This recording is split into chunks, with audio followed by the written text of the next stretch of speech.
Moi boas a todos, benvidos a este cuarto episodio xa de Históricos do Tradicional. Hoxe vamos a falar, non sei moi ben como explicarvos, si dun gaiteiro ou dun grupo. En realidade vamos a falar das dúas cousas. Vamos a falar do que eu e moitos consideran o gaiteiro máis importante de toda Galicia e o mellor ou dos mellores. Chamado Avelino Cachafeiro, pero tamén coñecido co alcume de o gaiteiro de Soutelo, que fundará o grupo Os Gaiteiros de Soutelo, un cuarteto tradicional que sin dúbida marcou a nosa historia.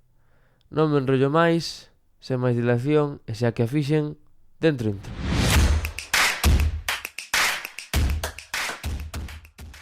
Avelino Cachafeiro nace en Soutelo de Montes o 26 de maio de 1899.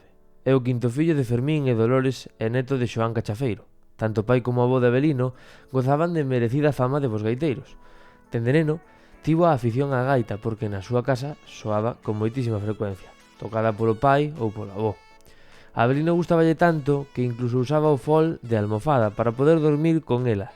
Avelino perdeu un ollo xogando pistón no campo da feira e dende entón levou un ollo de cristal. O seu pai cobraba tan só 6 pesetas por tocar nas verbenas de Terra de Montes. Avelino decátase da importancia da gaita para a economía familiar, por iso ensaia no monte, sen que o vise o seu pai, pero un día escoitouno e sorprendeuse dos sonidos que sacaba o chaval. Entendeu así que debía darlle o relevo ao seu fillo e regalarlle unha gaita. Entón, adicarase ao bombo, a cantar ou a bailar. Eran tempos difíciles e Avelino traballaba de aprendiz no oficio de ferreiro que simultaneaba coa música. Os seus irmáns pequenos Castor e Bautista íanse aficionando a ela pasiñamente e terminarían por formar un dos considerados mellores cuartetos tradicionais da historia de Galicia, como vos decía, de nome Os Gaiteiros de Soutelo, que tiñan un claro líder en Avelino. Pronto acadaron a fama e eran ben queridos ata o extremo de que un mecenas lles regalou un bello Ford que lles permitía viaxar durante a primeira década do século XX. Era como un artículo de luxo, claramente. En 1921 tivo que incorporarse ao servicio militar de Ferrol, pero aos 3 meses resulta excedente de cupo. A partir de entón, puido adicarse á música en corpo e alma. É nombrado gaiteiro da Sociedade Artística de Pontevedra e afiánzase nel o dominio e virtuosismo da gaita. Foron tempos gloriosos para Avelino e os seus irmáns. Estabase a xestar o seu recoñecemento mundial. En xullo de 1924 celébrase un certame para elixir o mellor gaiteiro de Galicia.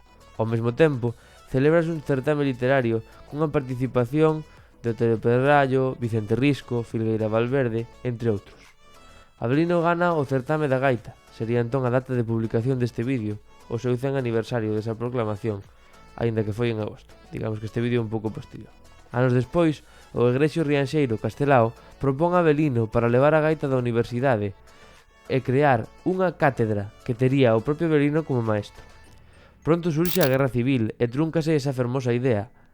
A partir de entón, chovenlle os contratos e todo o mundo solicita para as súas verbenas, por ser o mellor gaiteiro de Galicia, aínda que para el houbese que pagar 500 pesetas. O mesmo que cobraba unha banda de música de 40 profesores.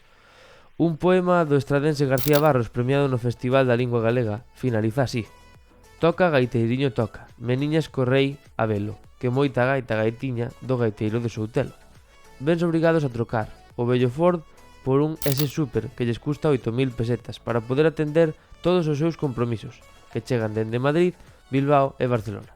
En xullo de 1928 gravan 6 discos na Casa Regal de Ourense, entre as que figuran a fermosa Muñeira de Chantada e a Alborada a Rosalía. Xa no mes de marzo deste ano surxira unha idea de comezar unha xira polas Américas, pero pospuxérase a iniciativa debido ao precario estado de saúde do pai de Avelino, Fermín, que falecería ao pouco tempo. En marzo de 1929, Avelino casa coa que sería a súa musa e inspiración perenne, Josefa Cortizo Nogueira, filla do secretario do xulgado de Forcarei, a que Avelino compoñería este poema: Moitos, moitos ollos vin, e sollo aos teus miña nena, e sollo aos teus me rendín. O 28 de febreiro de 1930 ten lugar a presentación dos Gaiteiros de Soutelo, nada menos que no Teatro Avenida de Bos Aires. Os decorados serven de fondo en tan singular ocasión. O triunfo máis alá do Atlántico é tal que despois de permanecer no cartel máis dun mes son reclamados en Rosario, Córdoba e pasan logo a Montevideo. Os galegos emigrados choran nas súas actuacións lágrimas de alegría e nostalgia. Regresan á casa da xira americana e no ano 1933 falece Bautista. Sustituíu Francisco Viéitez e siguen así as actuacións. Estando en Barcelona, sorpréndeos a Guerra Civil e por este motivo trasládanos a Madrid para que animen os soldados.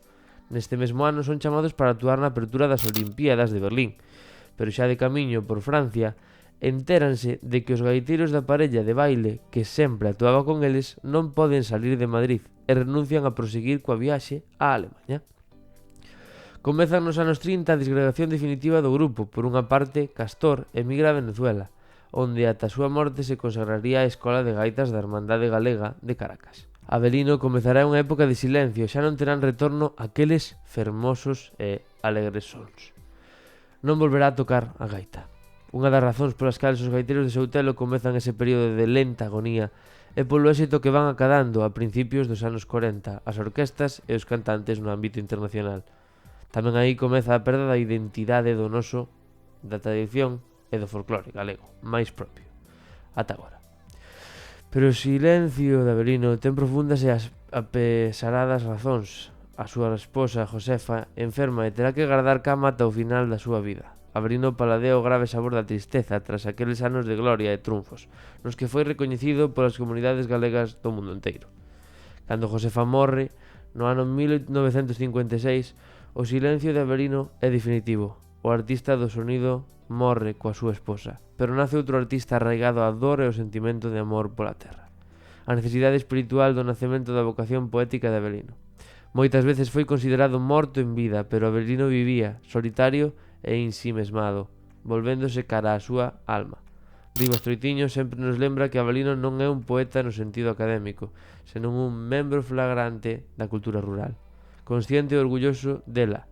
Un aspecto fundamental da poética de Avelino é esa xeografía orixinal que di Neira Vilas, que levamos todos na retina.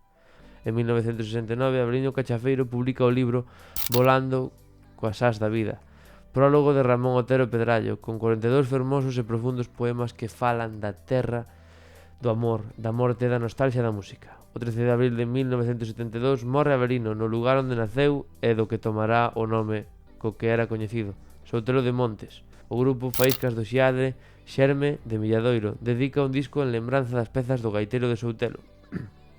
A festa do gaiteiro comeza a celebrarse anualmente en Soutelo. En 1977, Xosé Manuel Rivas Troitiño publica o libro O gaiteiro de Soutelo, que repasa todos os aspectos que envolven o mito dende a súa actividade musical aos poemas, pasando polo arte da pintura que practicou nos últimos anos da súa vida. En 1991, a Casa Sons Galiza sacou un disco recopilatorio coas históricas grabacións de 1928, baixo o nome de Gaiteiros de Soutelo. Baitezouse e inaugurouse unha colección de música tradicional para dar a coñecer ao público os mellores gaiteiros.